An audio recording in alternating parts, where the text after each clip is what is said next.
रात का तीसरा पहर, जब दुनिया गहरी नींद में होती है, एक सफेद लंबी दाढ़ी वाला शख्स खामोशी से अस्पताल के एक अंधेरे कमरे में दाखिल होता है। वह उस 90 साल के बुजुर्ग के पास जाकर बैठ जाता है जो अपने जीवन के अंतिम पड़ाव पर है।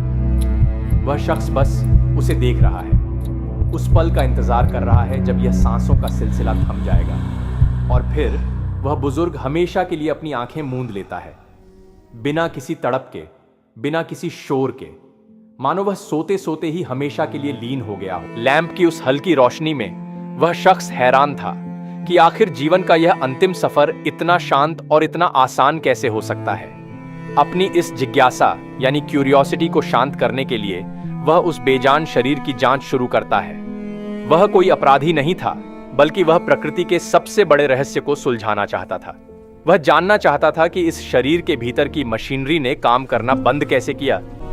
अपने लाल हुए हाथों से वह अपनी नोटबुक में नोट्स लिखने लगता है। वह एक एक करके 30 पन्ने भर देता है। वह अपने बाएं हाथ से उल्टी लिखावट, मिरर राइटिंग में उन रहस्यों को दर्ज कर रहा था जिन्हें कोई साधारण इंसान देख भी नहीं पा सकता था।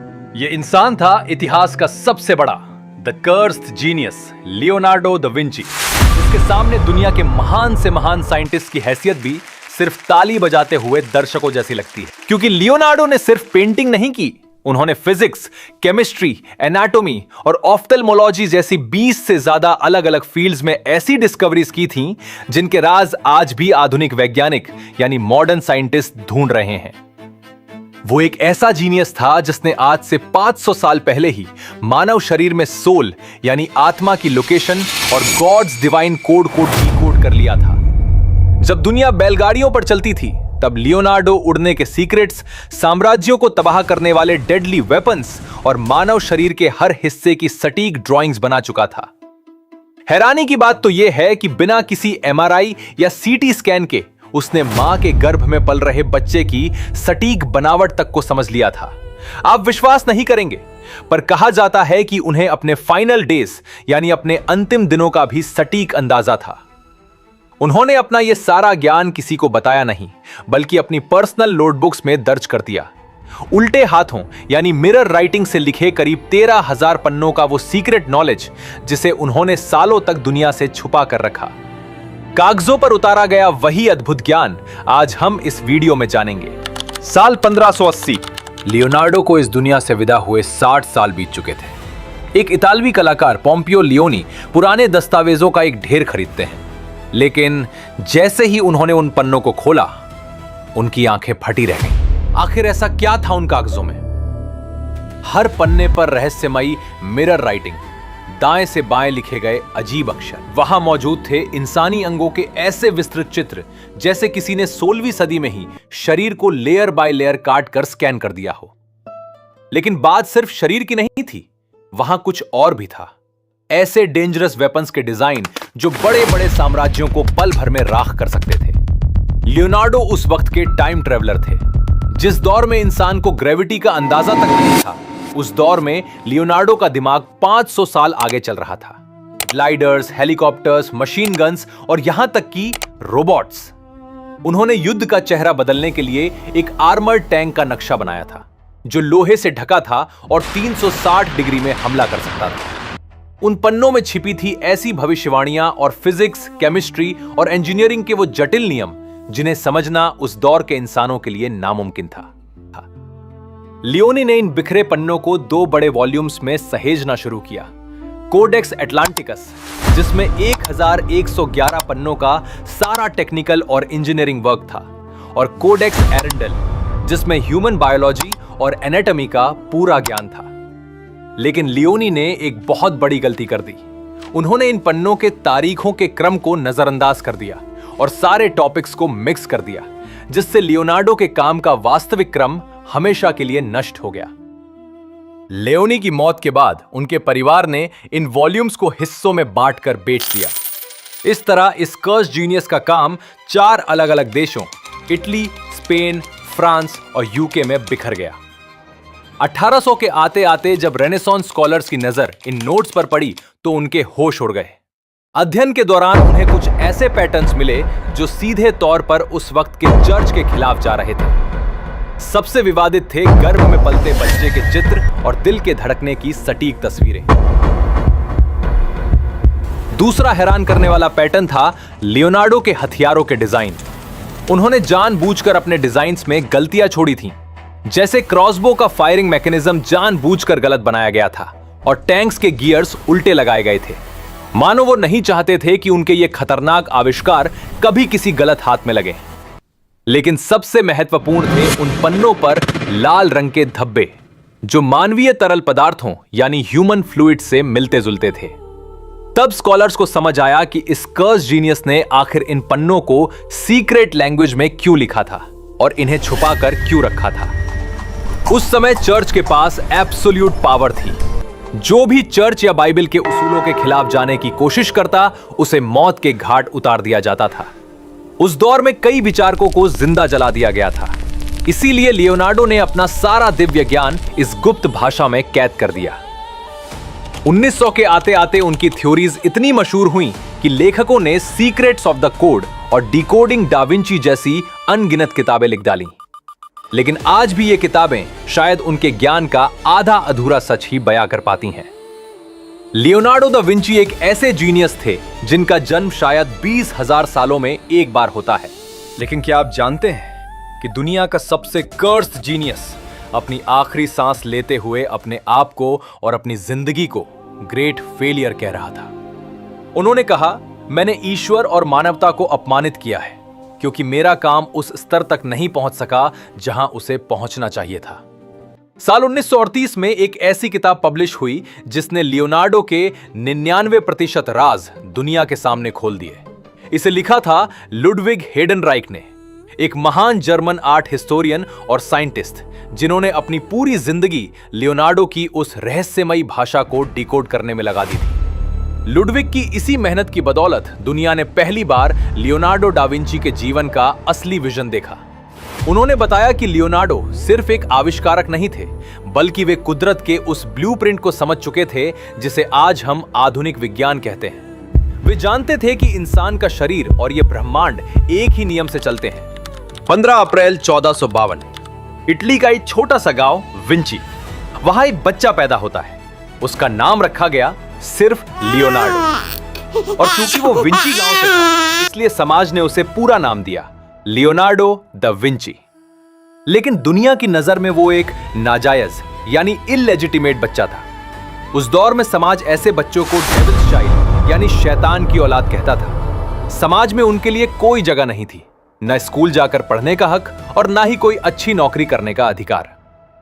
पिता सर पिएरो, जो एक रसूखदार वकील थे, उन्होंने साथ छोड़ दिया, और मां कैटरीना, जो घरों में काम करने वाली एक साधारण महिला थी, वो भी थोड़े समय बाद लियोनार्डो को अकेला छोड़कर किसी और के पास चली गईं। अपनों के द्वारा ठुकराया गया वो मासूम बच्चा, जिसके पास न कोई छत थी, न कोई गुरु और न ही कोई भविष्य।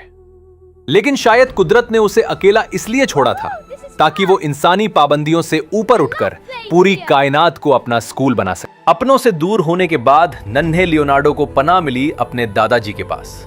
उनके दादाजी एक साधारण इंसान थे जो जमीन से जुड़े थे। उन्होंने लियोनार्डो को किताबी ज्ञान तो नहीं दिया, लेकिन उसे कुदरत की किताब पढ़ना सिखा दिया। वे उसे खेती और सर्कल ऑफ क्रॉप्स के बारे में बताते हैं कि कैसे एक बीज मिट्टी में मरकर नया जीवन देता है। स्कूल के दरवाजे बंद थे तो लियोनार्डो ने जंगलों को अपना स्कूल बना लिया। वो घंटों जमीन पर लेटकर रेंगते हुए कीड़ों और छोटी छिपकलियों को देखता। वो उन्हें पकड़ता, उनकी हलचल को महसूस करता और फिर कागज के टुकड़ों पर उनकी एक एक मांसपेशी का स्केच बनाता। वो फूलों की पंखुड़ियों और पत्तों की नसों को ऐसे देखता मानो उनमें कोई गुप्त नक्शा छिपा हो। और जब रात होती, जहां पूरा गांव गहरी नींद में सो जाता, लियोनार्डो घंटों तक चांद और सितारों को एक टक निहारता रहता। वो सोचता, ये रोशनी कहां से आती है? ये चांद अपनी शक्ल क्यों बदलता है? उसके पास कोई टेलीस्कोप नहीं था, पर उसकी आंखों में गजब की गहराई थी। गांव के लोग उसे देखकर हंसते थे। वे उसका मजाक उड़ाते और उसे पागल या बेकार समझते। किसी ने नहीं सोचा था कि पत्थरों और कीड़ों को घूरने वाला यह बच्चा एक दिन ब्रह्मांड के सबसे बड़े रहस्यों को सुलझाएगा। लोगों के लिए वो समय बर्बाद कर रहा था, लेकिन लियोनार्डो के लिए वो ऑब्जर्वेशनल साइंस की बुनियाद रख रहा था। जब समाज ने उसे ठुकराया तो उसके अंदर एक आग जल उठी। उसने खुद से एक वादा किया, अगर दुनिया मुझे नहीं देखती तो मैं दुनिया को दिखाऊंगा कि मैं कौन हूं। उसने अपनी तन्हाई को अपनी सबसे बड़ी ताकत बना लिया। वो जान गया था कि महान बनने के लिए उसे लोगों की नहीं बल्कि अपनी काबिलियत की जरूरत है। वो अपने बाएं हाथ से लिखता था और उस दौर के अंधविश्वासी समाज में इसे भी एक कर्स यानी अपशकुन माना जाता था। उसका बचपन एक ऐसी सजा बन गया था जो गुनाह उसने कभी किया ही नहीं था। वो बिना किसी गलती के समाज की नफरत झेल रहा था, लेकिन यही वो दर्द था जिसने उसे एक साधारण बच्चे से बदलकर एक असाधारण ऑब्जर्वर बना दिया। लोग कहते हैं कि ऐसा बचपन बच्चों को तोड़ देता है, लेकिन सच तो यह है कि ऐसा बचपन बच्चों में एक नया दृष्टिकोण पैदा करता है। लियोनार्डो ने शब्दों से ज्यादा खामोशी को समझना शुरू किया। ऑब्जर्वेशन उसकी भाषा बन गई और प्रकृति में दिखने वाले पैटर्न्स उसके अक्षर। जहां लोग सिर्फ पत्थर देखते, लियोनार्डो वहां करोड़ों साल का इतिहास देख लेते थे। यहीं से शुरुआत हुई उस इंसान की जिसे दुनिया आज महान the cursed genius Leonardo da Vinci के नाम से जानती है। एक ऐसा जीनियस जिसने अपनी कमियों को अपनी कला बना दिया और अपने श्राप को पूरी मानवता के लिए एक वरदान। वो अब सिर्फ एक लड़का नहीं था, वो एक चलता फिरता इंसाइक्लोपीडिया बनने की राह पर निकल चुका था। जब लोग तेज छलांग लगाती बिल्लियों और दौड़ते घोड़ों में सिर्फ खूबसूरती देखते थे, तब लियोनार्डो उनमें फोर्स डिस्ट्रीब्यूशन, टेंडन एक्सटेंशन और रोटेशनल सिमेट्री जैसे वैज्ञानिक सिद्धांत ढूंढ रहे थे। वे देख रहे थे कि कैसे बायोलॉजी और फिजिक्स आकर मिलते हैं, और ये सब गैलीलियो और न्यूटन से सदियों पहले हो रहा था, जब विज्ञान शब्द का अपना कोई वजूद भी नहीं था। लियोनार्डो की जिंदगी अब मुड़ने वाली थी। फ्लोरेंस के सबसे बड़े कलाकार एंड्रिया डेल वेर्रोकियो ने उन्हें अपनी वर्कशॉप में जगह दी, लेकिन शुरुआत आसान नहीं थी। उन्हें पहले झाड़ू पोछा करना पड़ता, ब्रश साफ करने पड़ते और रंगों को बारीक पीस कर मिक्स करना पड़ता। लेकिन वेरोकियो ने जल्द ही नोटिस कर लिया कि इस लड़के में एक अजीब समस्या है। वो एक काम शुरू करता और उसे बीच में ही छोड़कर दूसरे में लग जाता। यह अधूरापन उनके साथ मरते दम तक रहा। इसीलिए अंत में उन्होंने खुद को सबसे बड़ा फेलियर कहा था। द बैप्टिज्म ऑफ क्राइस्ट, एक ऐसी पेंटिंग जिसके बाद उनके गुरु वेरोकियो ने हमेशा के लिए पेंटिंग ही छोड़ दी। जानते हैं क्यों? पेंटिंग के कोने में उस नन्हे एंजल को देखिए। लियोनार्डो ने इसे चुपके से पेंट किया था। जब उनके गुरु ने इसमें मौजूद साइकोलॉजिकल डेप्थ और भावनाओं को देखा तो वे दंग रह गए। उन्होंने कहा, धिक्कार है मुझ पर कि एक शागिर्द ने गुरु से बेहतर बना दिया। उस दिन वेरोकियो ने अपनी ब्रश त्याग दी। लियोनार्डो ने आर्ट में साइंस का इस्तेमाल करके एक बेजान चित्र में जान फूंक दी थी। लेकिन आग तो अभी लगनी बाकी थी। साल 1476 की एक अंधेरी रात, फ्लोरेंस कैथेड्रल के पास एक गुमनाम शिकायत दर्ज की गई, जिसने लियोनार्डो की दुनिया उजाड़ दी। उन पर एक 17 साल के लड़के के साथ अप्राकृतिक संबंध रखने का संगीन इल्जाम लगा। उस दौर में इसकी सजा मौत भी हो सकती थी। लियोनार्डो बच तो गए क्योंकि उस केस में एक रसूखदार घर के लड़के का नाम भी शामिल था, लेकिन उनकी इज्जत और उनकी साख बाजार में नीलाम हो चुकी थी। लियोनार्डो अंदर से टूट चुके थे, लेकिन कहते हैं ना, सोना आग में तपकर ही शुद्ध होता है। यहीं से शुरुआत हुई लियोनार्डो के उस सिफरे पागलपन की। अगले 4 सालों तक उन्होंने खुद को एक कमरे में कैद कर लिया। अब उनका साथी कोई इंसान नहीं बल्कि उनकी नोटबुक्स थी।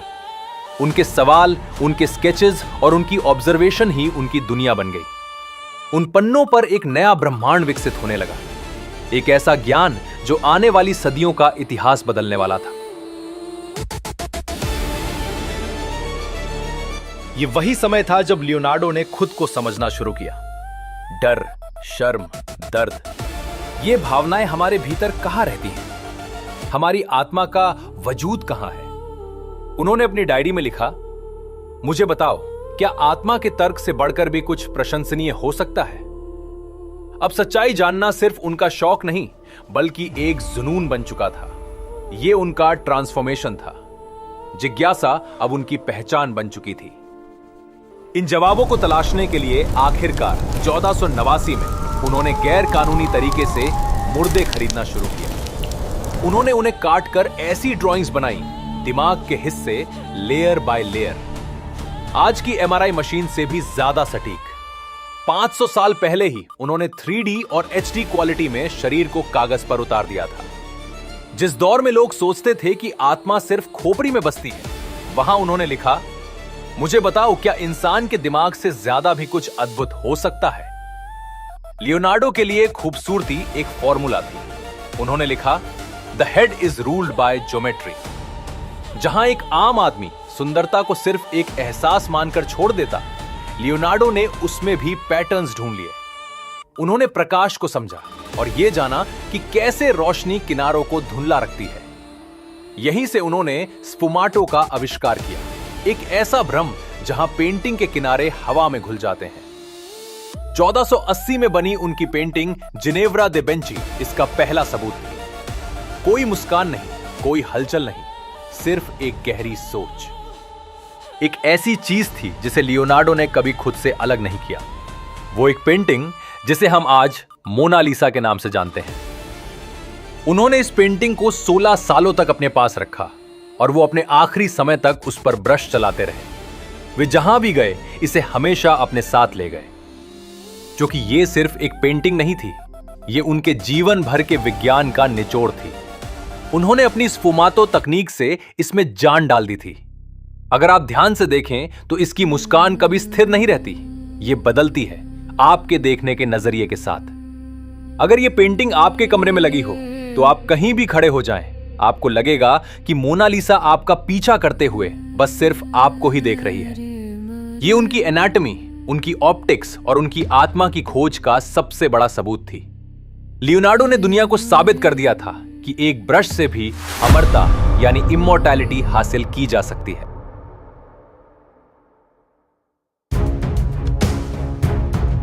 लेकिन उनकी नोटबुक्स के दूसरे पन्नों पर यह कैसी तबाही थी। Weapons of mass destruction. Leonardo के भीतर अब एक ज्वाला जल रही थी। दुनिया उनके दो चेहरे देख रही थी।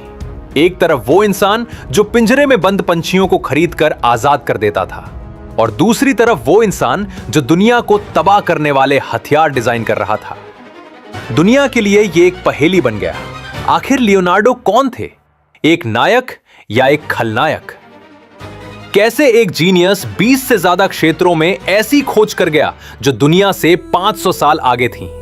और क्यों उन्होंने अंत में खुद को एक फेलियर कहा? दोस्तों, अगर आपको यह वीडियो अच्छी लगी तो वीडियो को लाइक करें और कमेंट्स में बताएं कि आप लियोनार्डो के बारे में और क्या जानना चाहते हैं। तब तक के लिए नेक्स्ट जन मंक को सब्सक्राइब करें। स्कोप्रीते स्टेसो यानी खुद को खोजो। जय हिंद।